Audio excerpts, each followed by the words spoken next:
Aunty aunty aunty aunty aunty, এই দেখো তোমার জন্য কাঁচা কাঁচা আম এনেছি। ও তাই নাকি? কোথার থেকে এনেছো? গাছ থেকে। তাহলে চলো। বুম বুম শাকালাকা, আজ খাবো আম মাখা।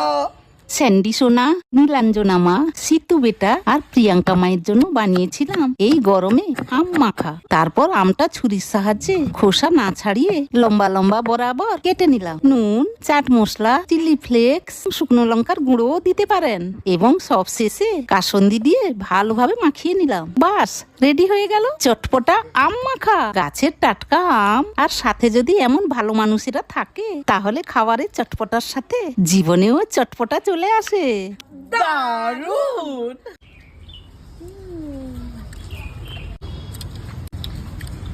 দারুণ। দারুণ।